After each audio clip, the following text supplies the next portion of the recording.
الحمد لله رب العالمين. الحمد لله رب العالمين. الحمد لله الذي حمد نفسه قبل أن يحمده الحامدون، ثم الصلاة والسلام على أشرف المرسلين محمد بن عبد الله صلوات الله عليه وعلى آله وأصحابه ومن تبعه بإحسانه إلى يوم الدين. Tankanyini wala seytano la wakola ngaman satalla jayi ka tentu man somen afanga folo sawata ka fan jayi ka fan tentu janning tentur lalu ka tentu kasal kila nyumama sallallahu alayhi wa sallam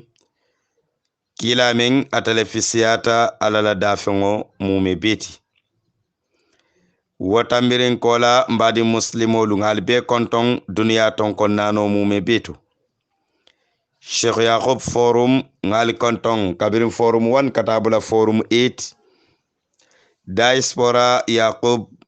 ngali konton nganna kafo mogol konton melbe sabatirin nyeng kombo banko kan University of London bunto kafo mogolu ngali konton mandin kaba ngali be konton kabir mandin kaba 1 fakatabula a forum 4 kan Rawdatul Madalis ngal mume be konton badi muslimol kal be konton fama jiyo kontorola badi ya kontondirola muslimi ya kontondirola arjanna dingol la kontondirola ala wahiya assalamu alaikum wa rahmatullahi wa barakatuhu. Hanin kabi alnali badi malem natalamu Yaqub Siseti bakadaji sato kono jimara URR base banko kan kana ka kontine tafsirola alquran fasarola mbe men kono hanin kabi mbaliyen suratu ala imran al kono kunun lotanun damento walamu ala imrana ala aya keme aya muwan bi tene lumbala oktoba karo atilinani insha Allahu mbena wulilaliyen wabunda nyinto mansatallala dunyo kan anala sembo kan bada a'udhu billahi minash shaitanir rajim. Bismillahir rahmanir rahim. Alhamdulillahi rabbil alamin. Izkila wato mira tumomenna khadauta isakuma sorta min ahlika kabayla dimbaya labungo kono natalam na aisati tabawa ul mu'minina eba mu'minol jindila kelondi maqaida lodin kirato lil kitali kelo la wato menna aba sufyana na la mogolu ya kaf nyomaro ke kana boyal kam madina kono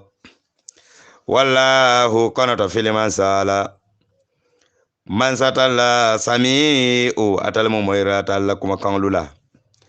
alimu ala taala man sol be don dinga alla alhalul kenyala tumo menna kilabe funtila anala sahabolu natalam uhudi keloti aketa keloti kelo men duta baki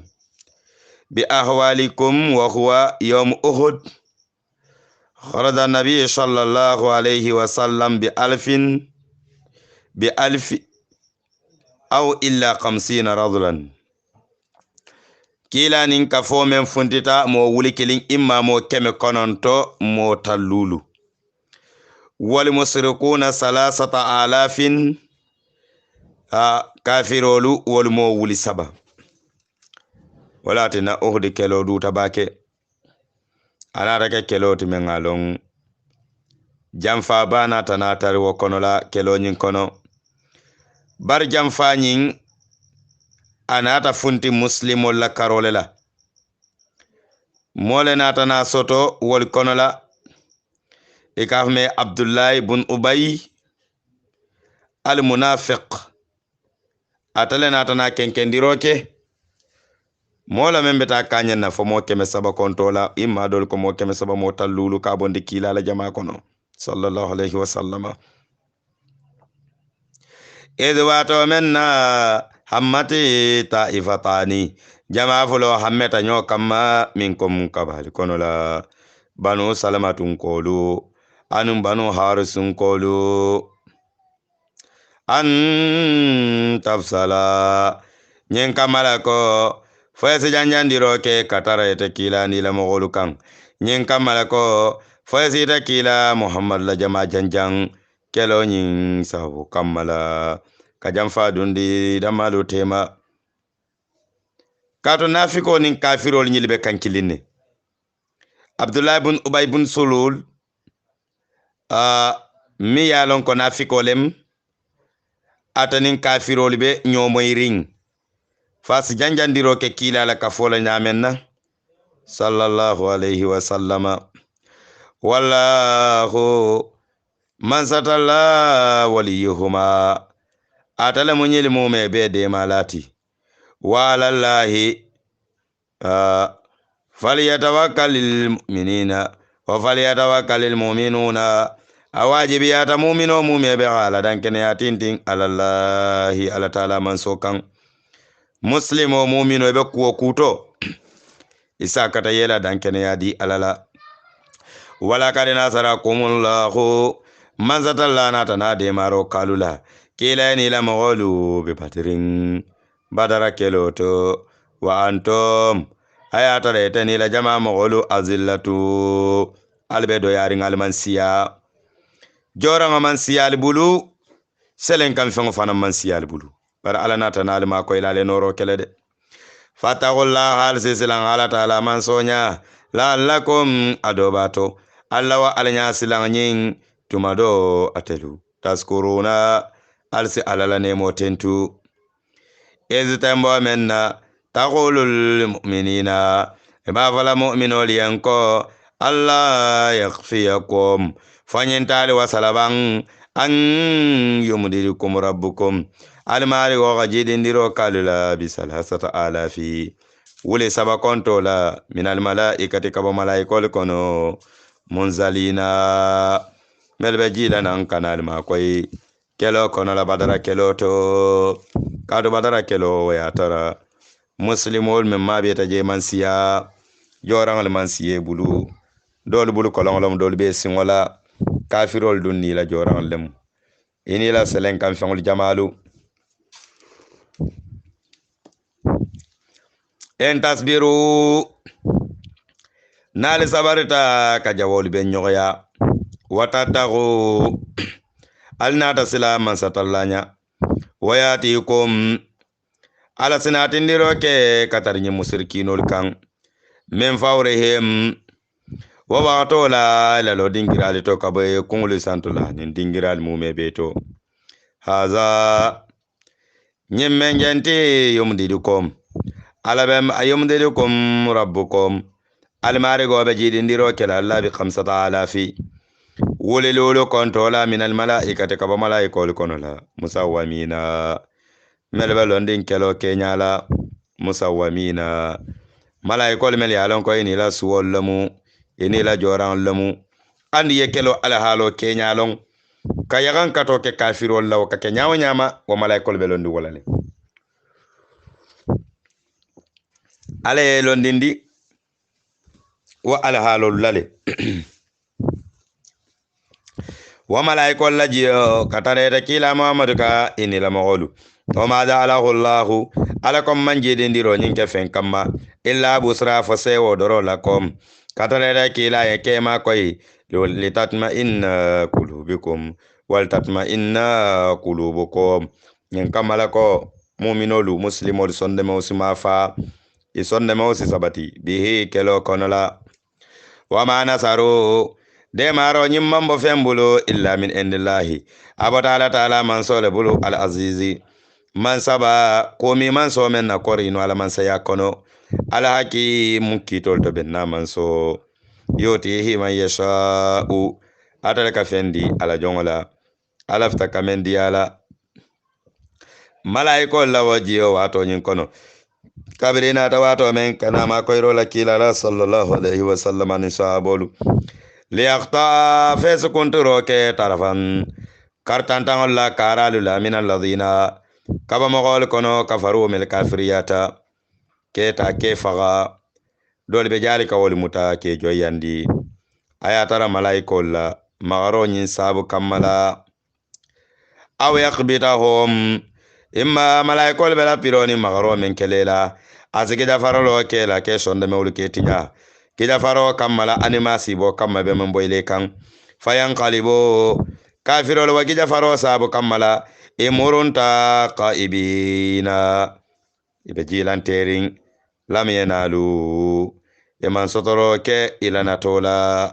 ilafta menne ma wosotono muslimol nataneno kafirol kajel dorebe kelo kono simoje jambaro abe suwo kan abe borola yena jay boy yelo kabanula bar menga ma imalong wayatara malaikol lem nyellungo iblisa borta ka koladi kabo kafonyin kono ayatara paratanu kata kafu kafirol make ma koy barka biraye malaikolu jitoje nan kabonan santo bayre iblis atay malaikolu ayelonne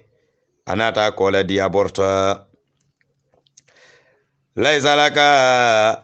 fo femman tarata liya min al-amri kabo kuto say femfenna wolam nyinde salata la sabar doron kelo kono madama al sabarta silang kuta talikande albajalal doron mballa mone salam bal ma koyla aw yatubu wa imma nyin kafirol ye fansa gindi alaihim katara talikandi dum me fansa gindi aw yu'azzibuhum wa imma nge yagankata fa innahum kado nyam mosere konolu zalimuna ekete fantoro baralatif kafiri yanyin sababu kamala walillahi ma fenga bebe alay marokono fi samawati membe sanfata warawulo kono wamani fengo fil arti membe be banko kan yaghfuru ala siyamfa liman jongaye yasha'u alafta kamenna junubo khafar wa yu'azzibu man ala taala man so si jonga yagan kata yasha'u alafta kamen yagan kata wa yu'azzabu man ala si jonga sotonde yagan katola yasha'u alafta men yagan katla wallahu man satalla khafuru khafar man solam alati abi silaliyen abatulaliyen tubilaliyen rahimu anduwa kafaro kola sinema ya ayyuhalladhina atal madina qulu amanu malul imaniyata la taqulu riba alkana riba na fulodomo adafan jidola mudaafatan kajidi alla na fulo kan alkana woke mumeke kariba na fulo dundi alla business okono wataqullaha alisalan alanya ali riba tuje la'allakum na le riba tuje tumado atalu tuflihuna isaja alsikale ni soto ta alsiniyo soto wataqunnara alisalan jahannama kimanya allati kimamen alanko idati nga kimanyi mabo lil kafirina nga mabo kafirol len nga kimanyi landi kama bo kafirol yen jahannama kimabe kafirol le baturin ila saya kolala wate wallaha alman satalla batu ala farlo kan wa rasula alayki la batu ala sunno kan la'allakum tumadona talu na albarata wala turhamuna ibajal alla saya kola ala salune masal dundala arjanno kono wasari'u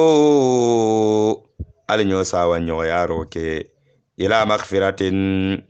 katara junubi kafaro nyiningla min rabbikum kabal marigo bata falsa arjanno soto wa jannatin arjanno menje arduha arjanno la kartantan kilin la jamfo as-samawatu sanfata warawulo ni abe chokinyo bala wala ardu ani banku fata warawulo ya abe chokinyo bala la arjanno la kartantan kilin la jamfatati arjanna mudula yiri warin baleti arjanna fanuta bakele wa kammala sidna jibril alayhimus salatu wassalamu kabiri wato mena masatallahi daro kenin arjannola ako jibril ye tayta dinkira jube dula jube ngamen da kataran na jon kendol yen sidna jibril yala dampan keme woro aya be bondi nyobala sidna jibril men adam pam fula wala be kanyandi duniya tiliboni tiliji wa keme woro wala be jibril bala ayalo dampan keme woro be fene atita alo dampan keme woro la shaharan karo kontola jannatul mawa damma kono anata talo yiri juba koto kabiralo tawa yiri juwo koto wala kono la arjanna foromus killing wala funditanan shana jibriliye kabirin ay jero ke wa arjanna foromusola faqarra jibrilu sajidan shana jibriliye sujudo boy shana jibrilu aya jiki ko fonorolom nyinti kaba masata labata watu molam muso arjanna musoni natana diamu shana jibriliye aka entamu musoleti arjanna foromusol kono arjanna horomuso mume be yentele dang norola ani jato la nyinya aka entele be jang mbe kono ndiro kering ala la jonnyi malula wa kamanna aisha radiyallahu anha anata kila nyininka sallallahu alayhi wa sallam ka fako dunya musolu nuwal dunta arjanno kono wal dunna ala halobe kele nyaadi kila kay sallallahu alayhi wa sallam aka aisha akaye arjanna hormusol la nyinya wasidu la taworula wala betar la dunya musolu bala mel dunta arjanno kono arjanna hormusol betar la dunya musolu jubela kaba kuwo kan ila nyinya sabula dunya musol lebe arjanna hormusolu dan na nyinya la sidinkira taworula kontola oto mu nyinya la temen sembo warta shana jibril natana nyinin karo keman satallala fo ayatara nganyin tiyoni ni yayo men ka arjanna kono fonga arjanna bay yayi le bang man satalla dalita jibriliye aka be arjanna la sate kiling leto jannatul mawa e boda mala yayi kan jannatul jalali imam futaje jannatul salami imam futaje jannatul quludi imam futaje jannatul naim imam futaje jannatul salam imam futaje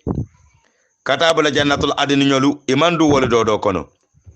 aka nyimbe ibe jannatul mawa damale kono nya arjanno la jannatul firdaus imam futa wama fanglula ibe sate kiline tama kantende jibril titas karibu mburunga be tila adam pankeme worola jannatul mawa amala sidula sabanjango ama kumbang wala tinna man satalla misalo nati yala pour nyin kamako ndala hadama dungulu nsa fahamuno nyamen sam fata worowulo ya cokki nyola ka sura nyola banku fata worowula ya cokki nyola ka sura nyola arjanna la kartantan kiling ala wampin kiling wala jam fatati wala fana wartati wajannatin arjanno men jenti araduha ala kartantan kiling wa samawatu sam fata worowulo ni abe sura nyola ya be cokki nyola wala ardu an banku fata worowulo ya be sura nyola o edata ala ko ngawo ma bo lil muttaqina ala nyasilan nallen kay jahannama kimama bo kafiro le nyamenna alladhina mawal men yalan ko yunfiquna e kala batu yunfiquna e kana faqaro ke fi ta'atillahi man satalla bato kono e ka depensiro ke e kela na fulo bondi ka dundi alala kuoto fi sharra'i sona ya wato kono wa darra'i anungole ya wato kono wal qadhimina alqaiza ila ka jusbo golengo e ka kununduro ke jusbo golenga kula me yalon ko sikubo no akono nin ko bayte kan kula te kan fa golella te kan imma ye tonyen imma ye kajafi imma ye kuma kan golele ka walla ye ku jawle kan ayatare si kunu akuo kono isa ku wonyinte isa kunun nyenin kila sallallahu alaihi wasallam kila yau bangele sallallahu alaihi wasallam kila ko la yalzu finnari man qazmal qaiza la yalzu finnari kila ko sallallahu alaihi wasallam hada madingu men ka jisubo golengo kunun jahannama kimate kununna ile to nyandiro kolala wala fina wa qala wa maghsifalu ikayamfa anin nasi hada madin la mimma zalamahum mimman zalamahum maghlu la mel to nyegi wallahu ala ta'ala man sa yuhibbul muhsinina ala lafta mo kendola ala lafta barakende kelala ala lafta mo nyimmala de walladhina mawalmal yalo iza fa'alu faisata ni yajudu kubara imma yakuja bara aw zalamu anfusahum imma yafantoro bara zakarallahu aw zakarullah ka fin kondiro ke zakarullah kama satalla fin kon fastaghfiru ka kafaro nyini li zunubihim ila zunubola isaje simira ala taala mansola isimira nte nyun ku kar membara ha ala bentala ko wala la nyaadile isaje simurun wonoto yetubi alayen wa man yaghfiru dhunuba jombe keri men se junubo tutuno illa allah na man kala taala man solati walam yushiru wa tuba nyin kola wa ma digili bukana muru alama fanga kan falu ya gamen bara ya mar sosoto wa hum ayata retelu ya lamuna iba londing ye baro men ke be londing ala ka fo ko nga ala to nyagile nga men ke nga ala to nyenne barin ta murun na nyon kan ko teke ifang le be londing wala kola ala taala man so sina yam fa waliyen wala ika wama ankudu nyumma mawlu zazaa'uhum wala jogo maghfiratum wala yam fati min rabbihim kaba ya marigo bata wajannatu an arjanno tadri min tahtiha al-anharu dalaji wala be borla arjanno men na bunjangal koto khalidina bela mala fiha wa arjanno nyin kono wanema azrul amilina barala la baro betiyata barala la baro ma kanandi ala la bala fana la hinante ya wala kala barakende kela la baro kan ye kanayedun arjanno kono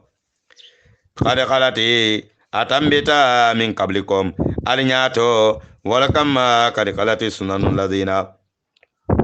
qad khalatu sunanu man zatalla ko nyin sifa jamala tambita qablakum katari min qablikum atalinyato nalado jamala tambita de nyin ko sifa jamala tambita atalinyato de nga kafiri jamala halaji jannatal benala de ntama satalla dal tal kawke qad khalati min qablikum nyon jamale tambitanu atali nyato jannal kana sunano ndama satalla la kerola nkamen baranu kafirolu kan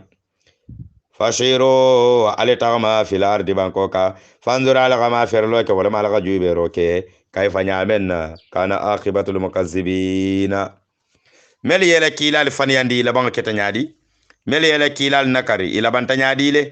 imal la ban fen kono na man kema sibo damati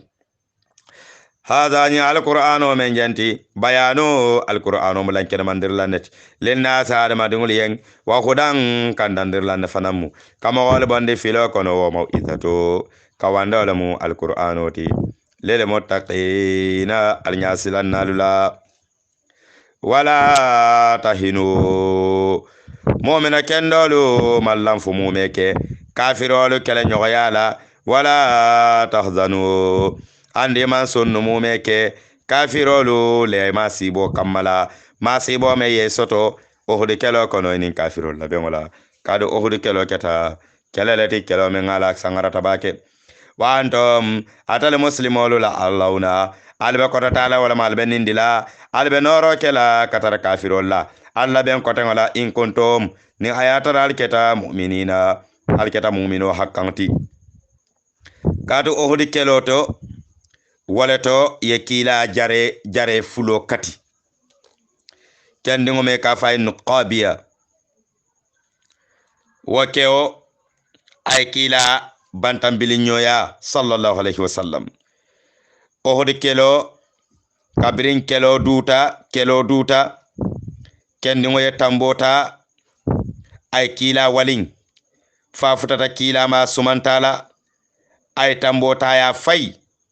ay kila so aya jare o kati anyin kere fulo be kati ada kono akafa kila ko quzha hadha hadiyatu minni ana nuqabi ilayka nyumu hadiyo le tinye suwala le ntala mun qabiya ay tambo murundi ko tay kila bung aya so ka fongo fara Allahu akbar uhudi kelo muslimol kono mo taworo wala yewle fa ke kanate dorong kelo tinyata dol borta nuqabi anatana sikandiro kenin akangala santo kabri kila busandita yelobe suruntulala ako wala tawa uzza wa manata qataltu muhammad aw qatalta muhammadan akon kalita latani uzza ni manata la ila jalambalu akon nga muhammad fa sana bakari ya jabi aka law qatalta muhammad wa ma qatala rabbahu ana la afirru abadan akay be fani alla hana tare muhammad fa muhammad mariyo mo fa nta abakar mambori nta borla manta dawoda wakelo du tabakela uhudi kelo wala na fillar la fillaroto e ko kelo kono sena ali ataman kelo nyimma be sasa kamala fillar la dolu riwaya dolu ya sambana wonyalema bar uhudi kelo to abdullah ibn ubay atale kelo nyintinya ba kila ni mo keme kononto mo tallulo kila e woli selendi konko kan abdullah ibn ubay atanata mo keme saba mo tallulu bondi ko take kila la kafola ke samba ako bayri ate men fo alfaale matati ay men fo munati nemal alfa kanganoma ko kelo yeke madina kono e kana funti wa kamala ayo mo keme sabo be kuntu kafo nyinna atota mo keme worowula mo tallulu wala ni mo wuli sababenta mo wuli saba me alonko inila joranglu inila fengo mume be kalbenyol be bulu suwol be bulu kila la sahabol kono dolbe je wol bulu kolongolum suwota dol bulu fante bulu e ka wakil wanya ka sayboje abulu kolong fanta bulu suta bulu ay kalbenyatiyo bendung imma ay sutiyo bendung anala fanke sokoyo ani mboro ya bendung wonu mboro be nala ta fanani mboro bo bendung kam wallahi sahabole ku katanyin dino kono de ku kata dino nyin kono la bake wala tunamazata lako kila sallallahu alaihi wasallam in yamsasukum karho ninjogo yali soto membe ko baramolu nimbarama jawo yali soto ohudi keloto faqad masal qauma kafirul fana le soto kele karho barama golen la misluhu men nyogo yali soto ohudi kono badara keloto anyogo njogota kafirul tolode badara keloto muslimul fana kafirolu yemo taworula fa yemo taworula mutake joyandi watele kala yamu dunya tilo be wonyalema no da welo ha manzata la kon se dunya tilo nsa falin bayna nasi mogol ni nyotema bi kare na fulutiba sinin fuwarba sinin kunun kare fuwarba bi na fulutiba kunun kare mo lam furimba bi mo sembe maba kunun kare kiden tumba bi jamaati ba dunya betenne ala taala man so katilo falin wa kamala hadamadingo ni be hero le kono bi isikunu mira ani sinin ne wo mira doro ba jere mari be ke ko lonnale e be kanala le wal ya'lam allah man zatalla ko ngalondindiro kele lil ladina mawalul amanu mariyalan ko ilimaniyata wayatazu inata na mutaro ke minkum alkono suhada shedalula sede yala yuqrimuhum wala gabunyaro kele bi shahadati ila sede yarola wallahu ala ta'ala mansa la yuhibbu zalimina ala man la fi kafirola la yuhibbu zalimina mo kurun ala taala man so man lafiyala la yuhibbu zalimina al man lafito nyendir lala waliyuma hasallahu alladhina ala taala man so sene andiro ke katara mogolu ka amano mogol mel ya la limaniyata ala ka wal sene andi ke bondi junubo kono wayamhaqa alkafirina ala se kafiro halagi wayamhaqa alkafirina ala taala man so se halagi ro ke katara kafiro la ama sibtom fondala ka nyenjigile ko antade ko lazannata ka falbe do nar janno kono wanyama dorong wala ma tembo menna ya lam Allahu alladhina alay mogol suta ay mogol long al kono la zahadu meliye wakili e dur koto min kom katar yaari kono la kelo kono la kila makoyola sallallahu alayhi wa sallama wa ya'lam as-sabirina ala taala man so e mogol lo mele sabarta kelo wato kono wala kade kontom al kono la modol tarta jemeli alon ko al tartano tamannawna al mauta ale saya natano min qabla janni antal qawhu jannal ne kafirol kabe nyogo yaro ke fakara aytomu fata menna al gajero ke kelo sababu wala kaje ko kelo tabayila annen kafirol be benna wa antum wa tumatal muslimu jamalo tanzuruna al bajubero ke kan katara kafirol la kafola bari wo mogol meliye sayani natanum imma ye kano nata pour ka muru kabo muslimi ya dino fankono imma ye bor ye muru wala munafiqol ta manke muslimul hakanti wama muhammad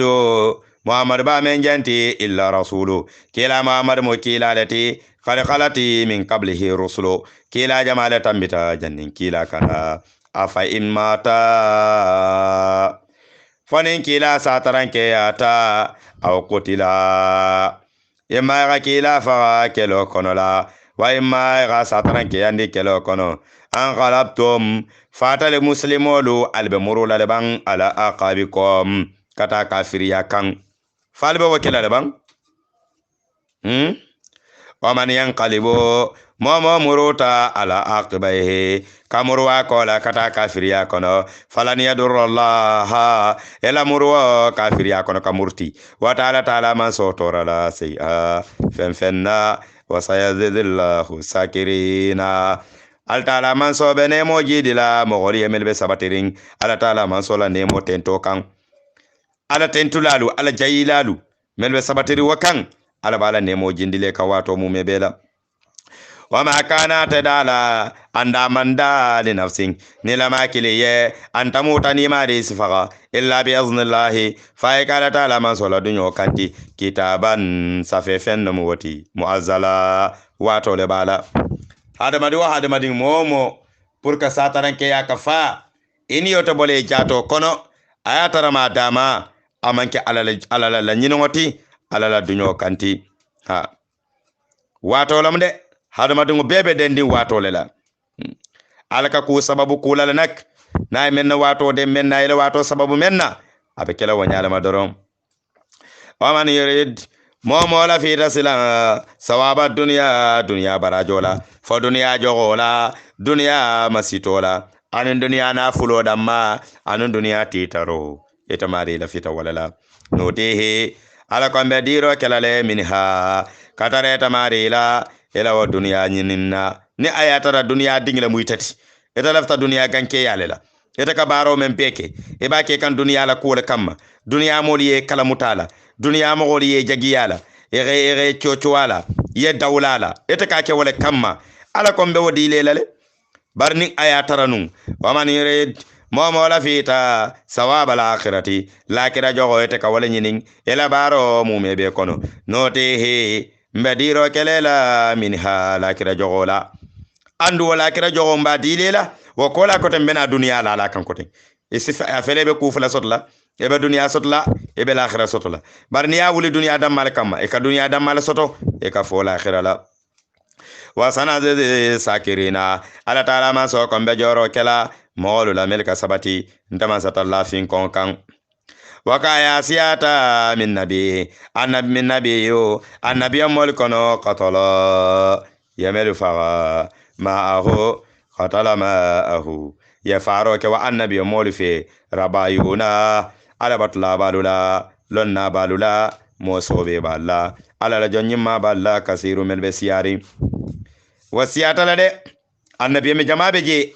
nabila zakariya nabila yahya yani be faga lunkilin ka annabi me tannani nin sabake fa kana alala lonna balu alabatula balu mo keme mo taworula imma mo keme mo tansagi wol funteta kayitan dilal be masibo ke kambanko kan yol fana muta ke be kana tege ilaha illallah fama wahano annun muslimolu manna lanfumu meke fama wahano lanfuro manke sahibolla kabir wato menna ya monyuma jama faga kelo kono lima fengala asabahum menye soto fi sabilillahi ala taala man sola dino silokan aman ka man muslimola amani murundi ko mafan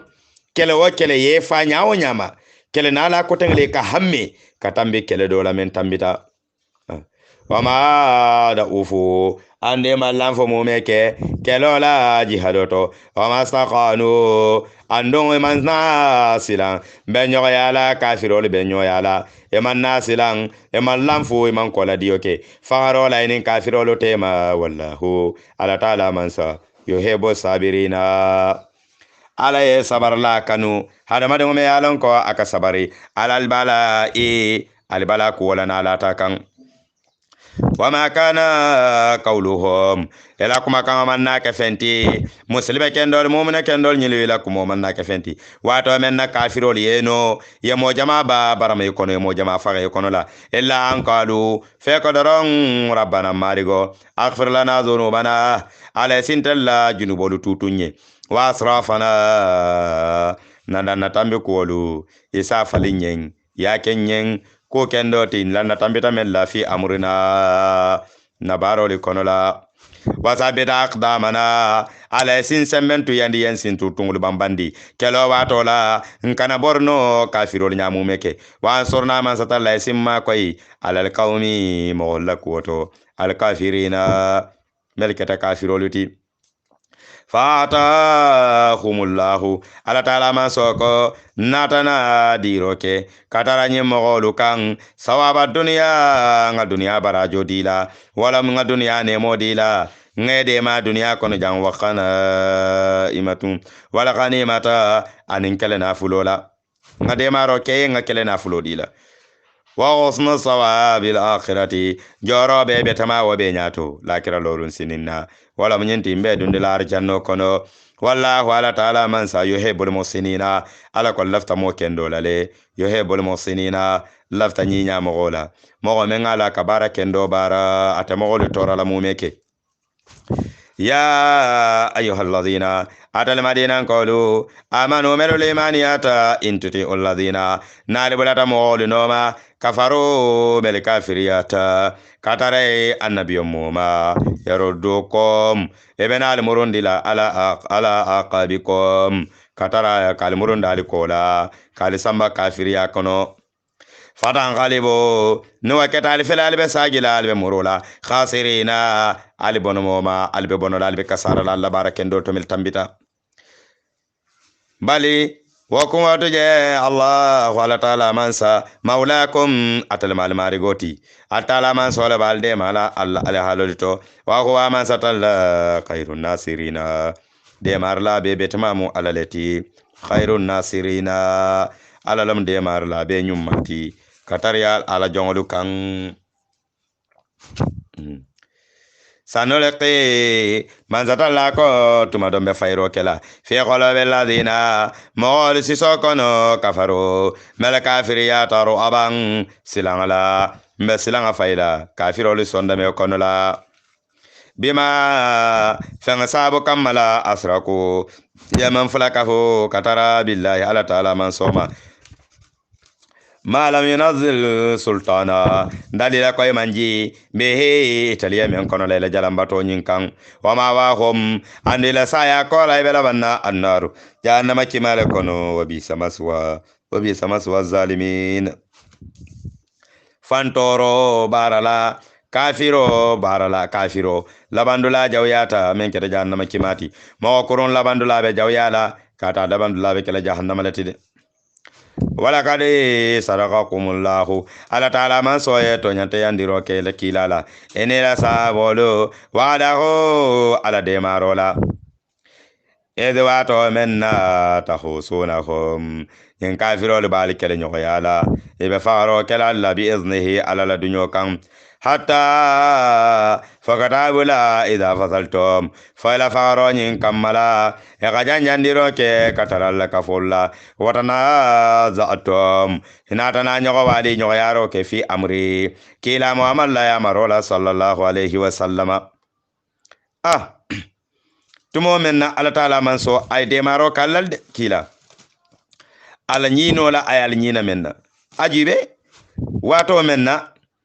albe fagaro ke kan ala kada salakakumullahu ala taala man so to nyante ndiro kallale wadahu ala nyino la takila de mala sallallahu alaihi wasallam id wato menna tawsunahum albe fagaro ke kan katara kafirolla be aznehe ala la dunyo kan hatta idha fasaldum fala ga nyandiro ke katara kafirol nyilila ela jamala fagaro nyin sabu kamala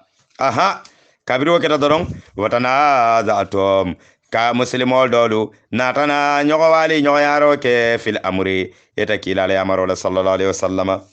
ya kila la yamaro so nyadi la aniya awali nyadi le tembo men na kila e fondinke talulo mel selendi katara konko kan santo kila ko yal sindema kalbe nyoto alsi kafirolu alsila sudo alsila suwolu bunnin kalola bayri kila sallallahu alaihi wasallam ako bay mansiya alingan sembe uhudi ber bala jang uhudi konkola kelo se taranye nyato damma kana taranye koma anata na fondinke talulu selendi konko kan santo wol nin kalbe nyolu uhudi kelo to ngo kelo nata tinyatenne kabiri wala keta damen kabirin islam muslimol ye noro ke kafirol la ebe kan ke faga dorong i janjanta kafirol janjanta ka boroke watana zaatum sa melbe konko kan santo walna ta nyogo wali nyogo ya fil amri ya marola abdullah ibn salam kabirin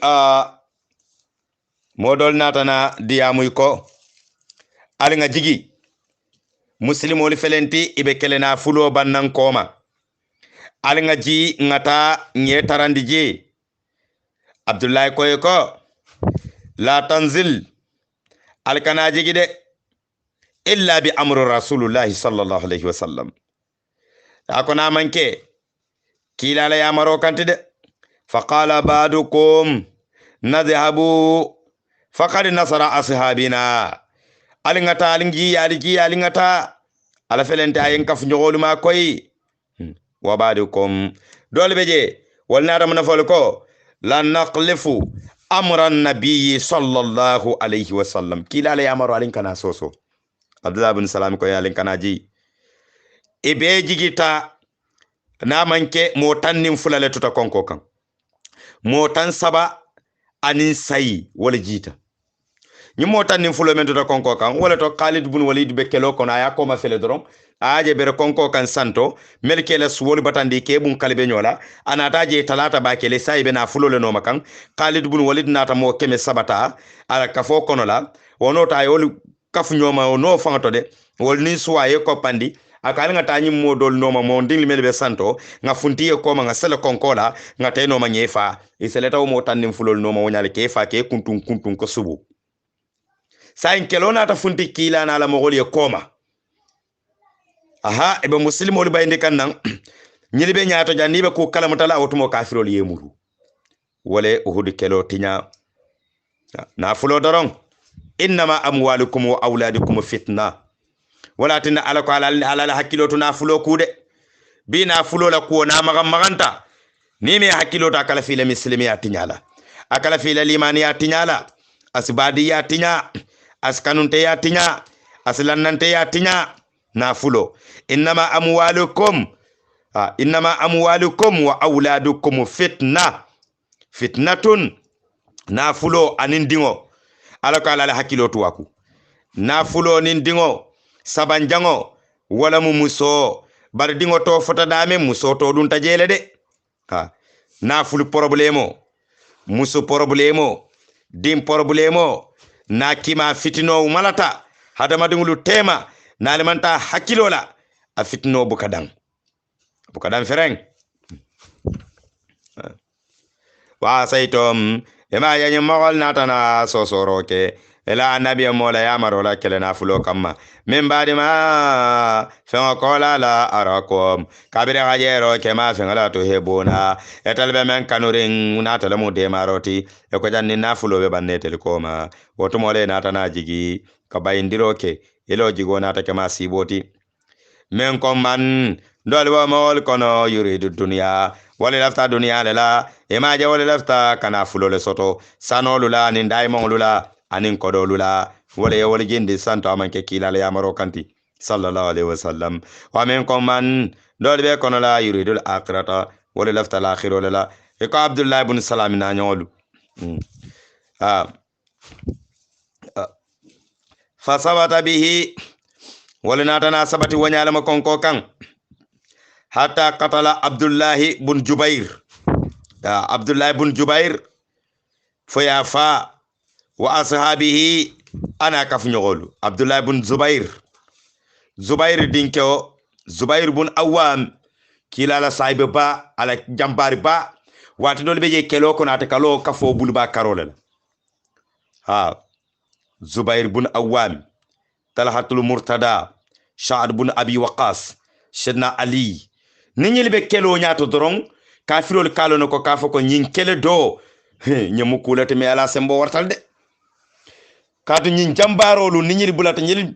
wato dol be je kelo la kole ya kamala isin kolon ibulu kolongo e kadun kafirol kafote ma wonyalama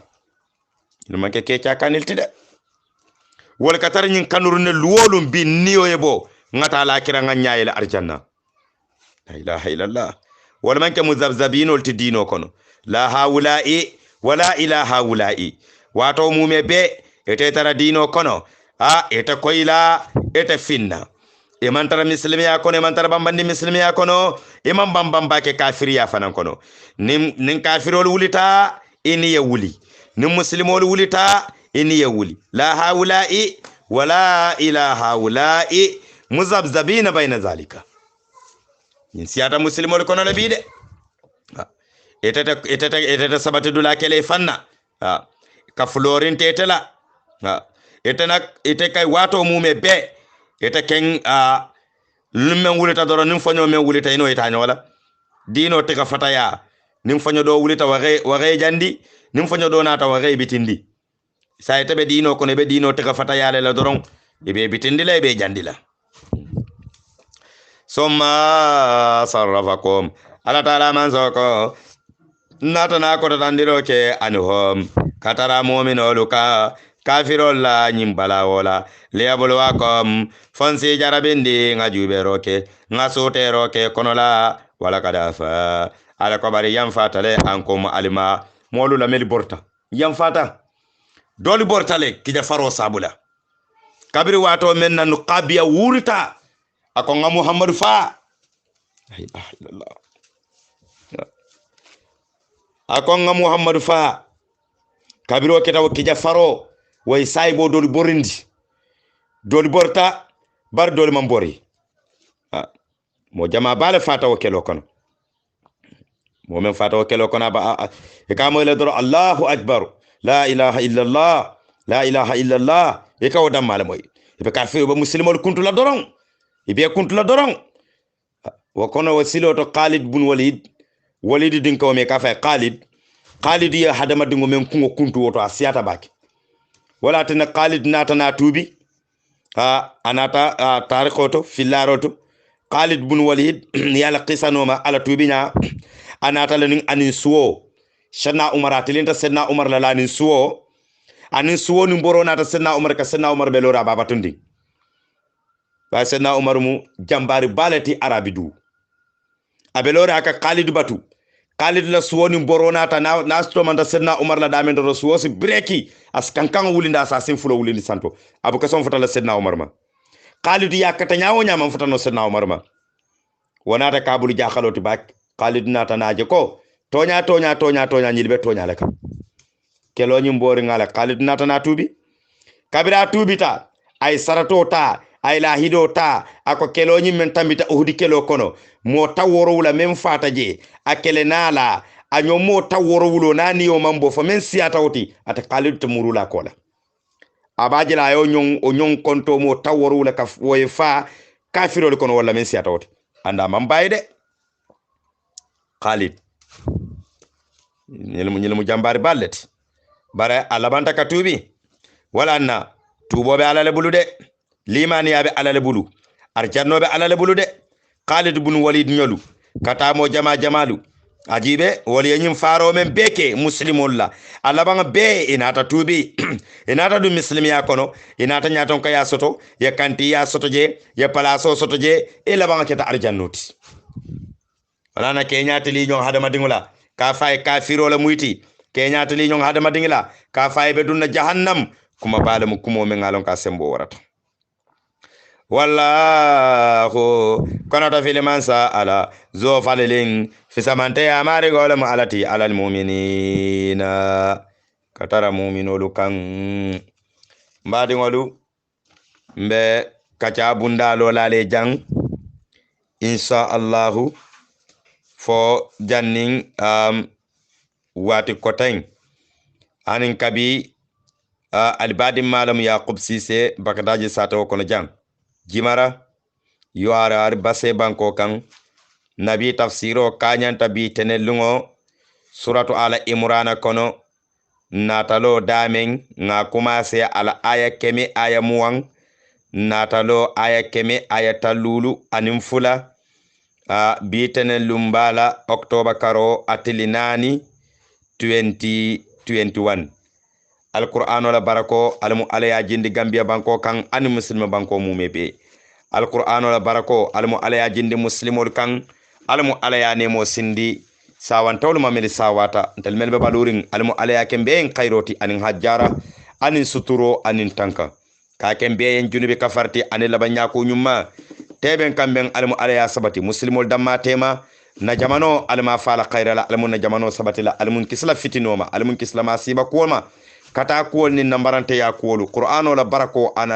barako kan masatalla la sembo ka ya rabbi almu alayhim be kisindi wala kanso siyoni jata kende yani laban ko nyumani suturoni tanko la dunya lakira bizahi sayyidul wujudi al mustafa al mujtaba al hadi muhammad ibn abdullah sallallahu alayhi wa ala alihi wa ashabihi wa sallama tasliman kathiran jadilan mubaraka assalamu alaykum wa rahmatullahi wa barakatuhu